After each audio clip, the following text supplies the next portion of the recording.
Climate change is a $38 trillion problem. Whether or not it should be measured in dollars is a debate for another day.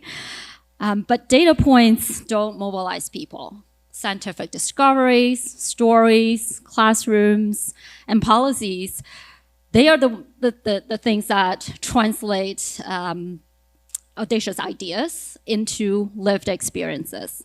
And that's what we are here to unpack today. I'm Junmian. I led the Shorty Impact Awards, where we celebrate purpose-driven work. In the spirit of Shorties, we'll start with one very short sentence from each one of you. What is your white whale? That one big idea that propels your work. Sure, yeah, I can start. So hi everyone, Alex Lazarou, I lead North America comms for Getty. Been there about 4 years. I know that this word is overused. I would say authenticity and trust, but I think we're one of the original ones to do that in visual media across different lenses of identity, from how you visualize sustainability. We go across disability, LGBTQ+, and other lenses of identity. So authenticity and trust. Hi everyone, my name is Jennifer Williams and I'm here representing teachers from around the world. I'm the Executive Director of Take Action Global. We are a nonprofit committed to climate education for all. And I would think that's my sentence. We believe that the greatest climate solution is education and connecting students, having students work with others who live and look differently from them to move forward through impact. So really happy to be here. Thank you. And I will segue into agreeing wholeheartedly with Jennifer. Hi, everybody. I'm Meredith McDermott. I'm the Chief Sustainability Officer for the largest public school system in America, the New York City Public Schools. It's nearly 1,900 schools. We have to actually decarbonize all of our buildings while also trying to provide meaningful learning experiences for our students and helping to support our teachers to do the very thing that Jennifer just mentioned, which will be my one thing, believing very strongly and passionately that education is the ultimate climate solution, and that any other solution, innovation, it really all has to be based on some form of education. So thank you for having us. Thank you for having us too, and reading all these. I'm David Gruber. I'm the founder and president of Project CETI, which is the Cetacean Translation Initiative. We are a nonprofit organization, over 50 scientists that are listening to and translating the language of whales in Dominica. I'm actually come to this from over a decade working in climate science in the ocean, and I've kind of moved in this direction. I guess the idea of love and connection and testing the hypothesis is, can technology bring us closer to the natural world? So bringing people that have actually studied whales for a long time, as long as AI specialists and roboticists, all working together to listen to the more than human world. And that's our goal, is to see that a connection to nature is at the forefront of all climate solutions. Great. I think so. We ended with David. I will start there. Project CETI is literally giving the voice to the whales. What did it take for you to convince the others to take this seriously, to believe in this incredible idea? And where did storytelling play a role in turning science into a movement? I think I've been a natural storyteller. You know, we're all probably storytellers as a kid, and I've had an interest. I've actually got a journalism degree and did investigative journalism. So I see science and storytelling as really intertwined. Also work with a lot of artists and see narratives in that. So in terms of Project CETI, it was the story we founded with the TED Audacious Prize in 2020. That gave us catalytic capital to start this. And the idea of how much knowledge or how much information we have on one species, Homo sapiens, all these large language models, all the ChatGPT, we're selling stuff to each other. But this was kind of the idea of, like, what about the rest of the world? What about the millions of others? So to be able to tell the story that there is the capacity of language-like features in an animal like a whale, which we diverged from about 90 million years ago, and they took their own trajectory and have their own way of communicating. And we know very little. We didn't even know that they made sounds until the 1950s. And the project has been, as we kind of focus with all these different efforts, interdisciplinary team of 8 different disciplines: linguistics, machine learning, natural language processing, robotics, whale biology, complex network science, we're all kind of finding out the first elements, that the whales have an alphabet, and that they're using context and combinational calls. We're gonna have really exciting results coming out later in this year, that there's even deeper features in their voices. So they're beginning to see that some animals that we thought that human language was like the epicenter of the world, there could be other sentient creatures in the ocean with complexity that we've never found before. So technology could give us that portal in. And how we tell that story, it's a little bit like, think about the story we told when we put a person on the moon. It was kind of got everybody motivated. We're so fractured in terms of media today, but can we cut through the noise? Can we do something so big, so fantastic to be able to the interspecies communication barrier and do this for the goodness of climate, of the next generation, of seeing that some of the most talented scientists are focusing on knowing what a whale has to say. I think it's all about storytelling. Great. Wow. Speaking of storytelling, brands these days really have a delicate balance to strike between greenwashing and greenhushing.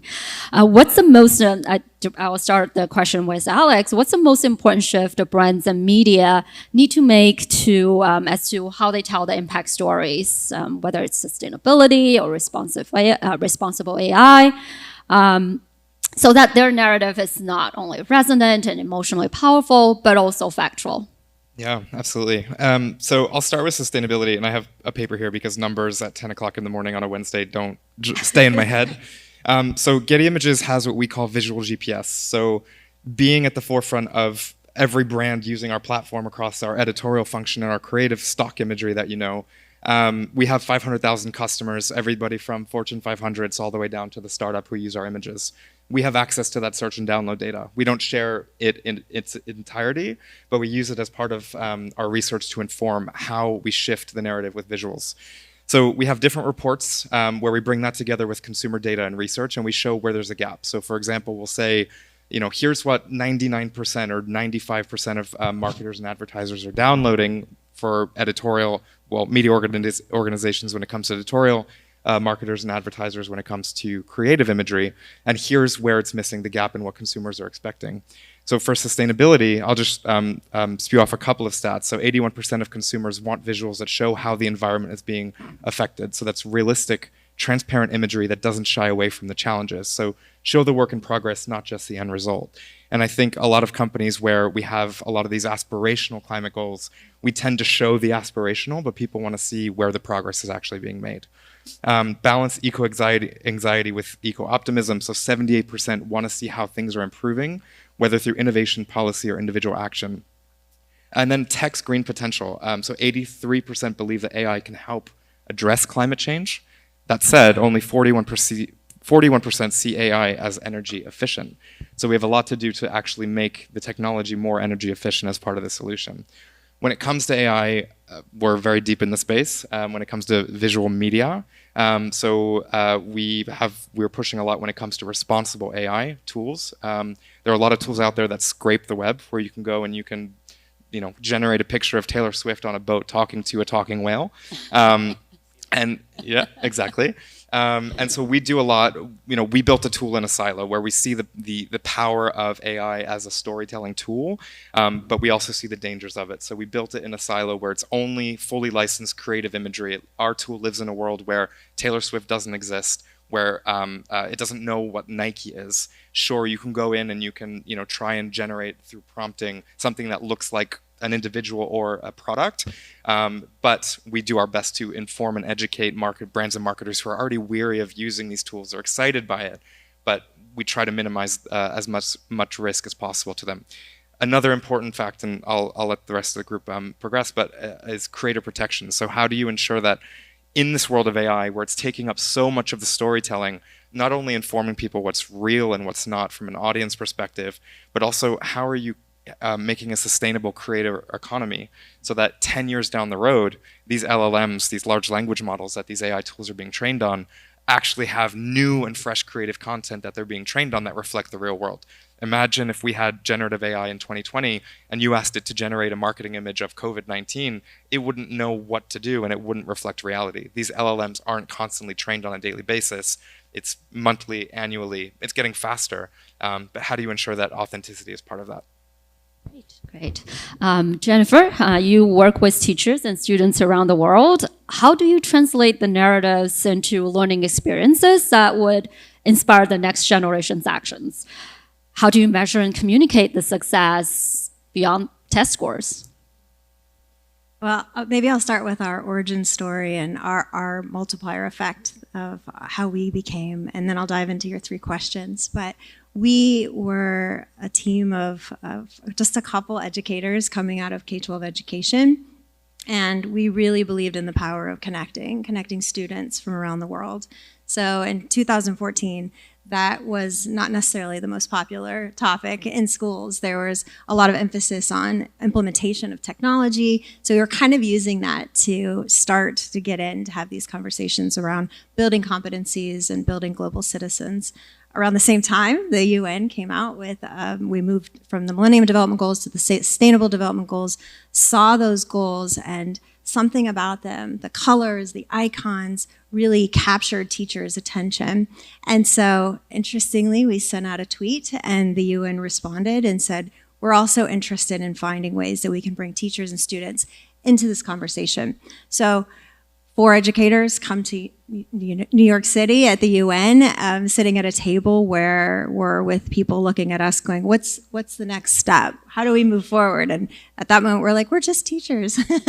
We don't really know what to do. So they tasked us to move forward and find others. And so we did that through storytelling. So we left that day, stood on the steps of the UN under the flags and said, let's do what we know and create a hashtag. So we did Teach SDGs, and we went from 4 teachers in North America to working with teachers and students in 180 countries, and we have 6 million teachers and students we're working with now. So for us, we were looking across all the SDGs, but quickly realized that all roads led to climate action, mainly from emphasis on what students want globally. And so with your questions, kind of breaking them down, how do we do that then? How do we translate all of this information? Our teachers are bombarded in classrooms with a lot of content coming in. And so we need to be able to sift through that, make it meaningful and relevant for them. When you're creating a lesson for the world, you need to make sure that you can talk to 4-year-olds just like you're talking to higher ed. We're talking across all content areas, so every age, every content area, every background of teacher. Some have access to 3-to-1 devices, like a lot of schools here in the United States do, to some of our teachers who work in very remote forests and are taking screenshots on their phone and bringing them out to schools. So it's an inquiry-based approach, having students to be able to look for the answers and then translate that. So the stories that we're bringing in, they can make their own stories. So they're able to tell that in a way that makes sense for them. So some are doing that with murals, some are doing that with TikTok videos, some are doing community outreach programs. So really opening it up to them to be able to express and then carry that message forward. So that multiplier effect that we saw too, we're seeing with our students and the stories that they're sharing. I think the final point you had was around measuring. So we come from a world of education where our measurement indicator is really going to be around, well, at least here in the United States, test scores. So this is definitely not something for us in the world of climate education and storytelling that we see that we're going to be able to measure in that way.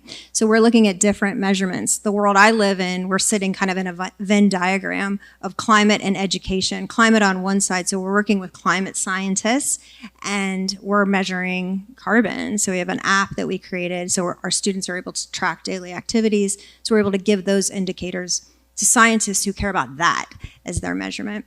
But teachers, we're looking at teaching and learning. So we're looking at behavior change, but for us, we're sitting in the middle around impact of community. So how are our students able to take back and change mindsets of parents, of their community members, of generations moving forward. So it's a multiplier effect, I think, in time and space, because what's happening today, these students that we get to work with are going to be carrying on this message of climate education in their future careers, with their future children and their families.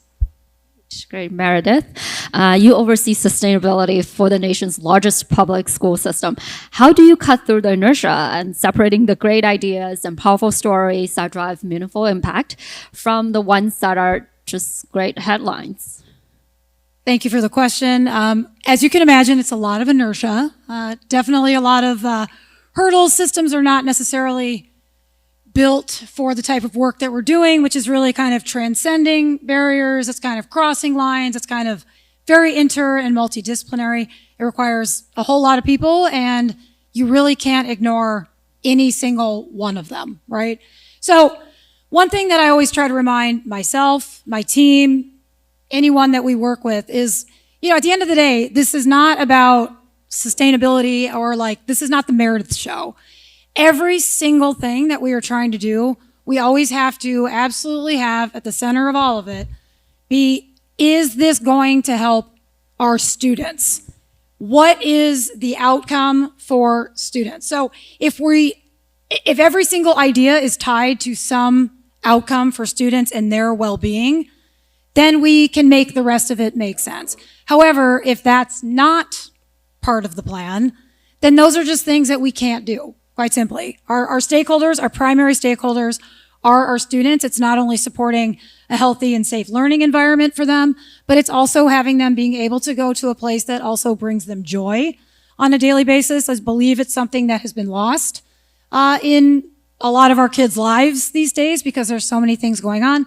But it's certainly also a lot of things, it's lost in our schools because they're overburdened, overtaxed, don't really know what to do. So does it improve our learning, and does it reduce our longer term systemic vulnerabilities? We really have to think about, we have to think about our emissions. We have to think about energy management, waste management. We have to think about those things, because if they are not done correctly, bringing students and educators into those processes as well, it's a great learning opportunity for all.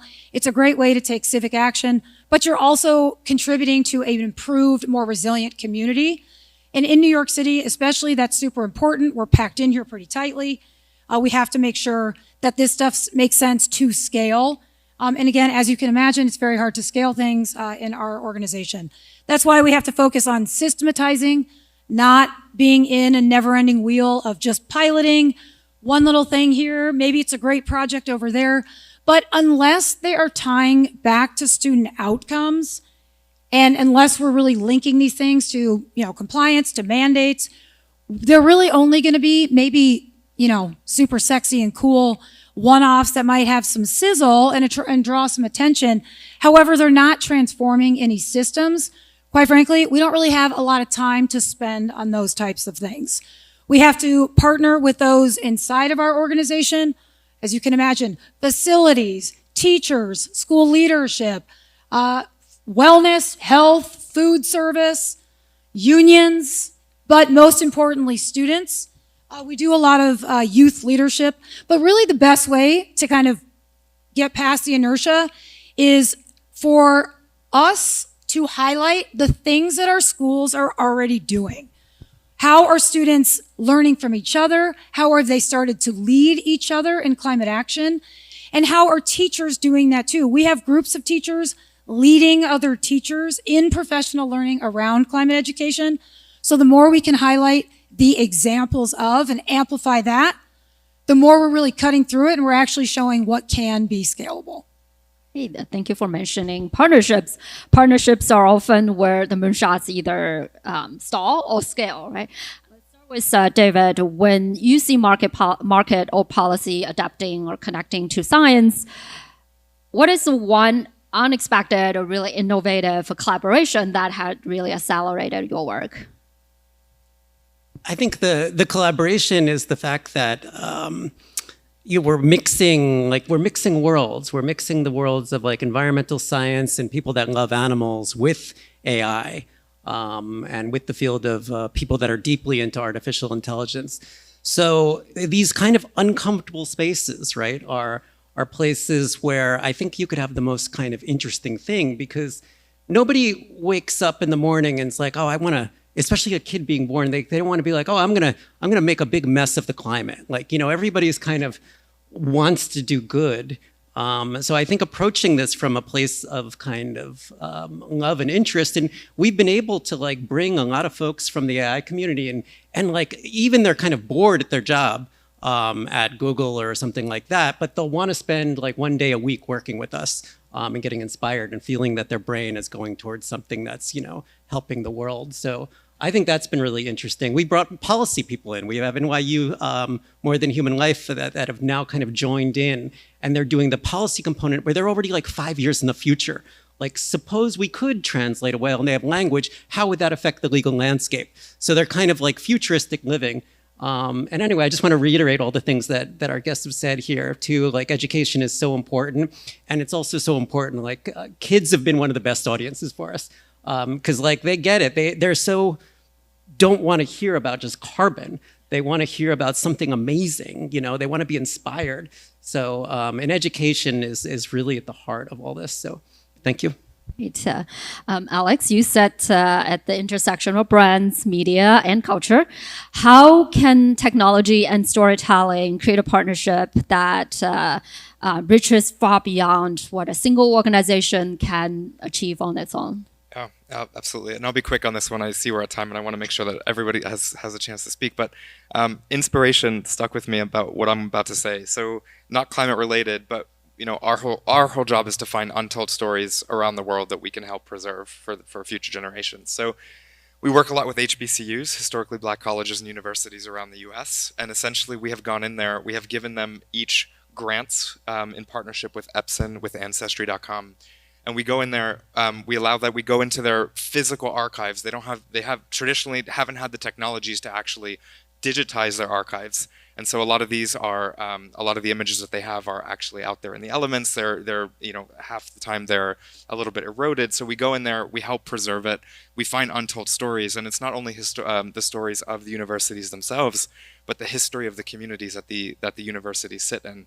And so we've done a lot of storytelling and actually interviews of students who we've brought in as archivists, because archiving is becoming kind of a lost career path, right? And so we've seen stories of students who actually see the images of their ancestors from 5 generations ago that went to the school, and they get emotional. And they said, seeing people that have come before me who have become doctors and scientists and climate change researchers and everything, it inspires me that I can actually do more with my career and my path as well. So inspiration, I think, is massive, but that's where we can merge technology and more legacy institutions and preserve some of the storytelling. I guess to both Jennifer and Meredith, public and private partnerships can sometimes be slow and messy. Give one very quick example of what do you see as a secret of making them impactful rather than just an optic? Do you want to go first, Meredith? Okay. I think for us, when we're thinking about storytelling and with partnerships for our teachers, this is something that doesn't necessarily come naturally for us, and it's not part of our pre-service teacher training.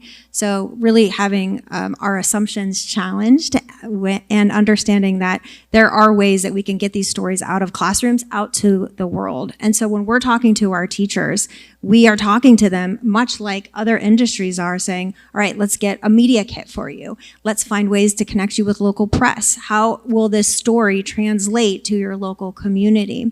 And teachers get excited, and they're able to share those voices out with their local areas, with the student voices. They're able to give that microphone to young people. And one example for me, as your question asked, would be we have a program that we run through Lego Group with Lego Build a Change. And so we're inspiring our classrooms to build and design solutions related to climate change. And so we had one teacher, she was in LA, and so she was doing this program using media kits, connecting these stories out to the local press, and her job was in jeopardy. And she told us later that because of the stories that were bringing good news and bringing bright lights to their school, her job that was going to be eliminated, she was able to to stay. And that was a STEAM job. So, I mean, looking at the STEM work that we're doing that we feel like there's tons of funding for. So that partnership really saved her work and these types of programs. So partnerships are critical. We have teachers and partnerships with organizations that they're like, we don't know how to talk to each other. So we've got to find ways to bridge that quickly. I would just add too that, first of all, Jennifer and I work together. We're partners. She's a partner organization to my office and many of our schools. Not necessarily a private, we're both nonprofit and public, but still that the value of those is incredible and adds dimensions that we could never add ourselves. So we're incredibly grateful for our network of both local and national and international organizations, including Jennifer's. I would just say, again, going back to my point before, making sure that students are the co-creators of any partnership, that they are a part of a process, making sure that what is defining the partnership, the goals of a partnership, that it's really based on the needs of our schools and not necessarily those of a private organization, right? Like, that's just what it is. We have to be addressing those things, and it should help to activate new experiences and opportunities for our schools themselves. That's a big thing. I just want to say really fast, we have a great partnership with a private organization that's given us just a smaller amount of funding to kickstart a brand new career and technical education program, so essentially a workforce development program that's focused on building design and energy efficient building design, like sustainable design.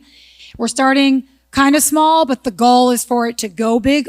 I never would have been able to get other people to pay attention if it wasn't for that partnership and that investment from that private partner.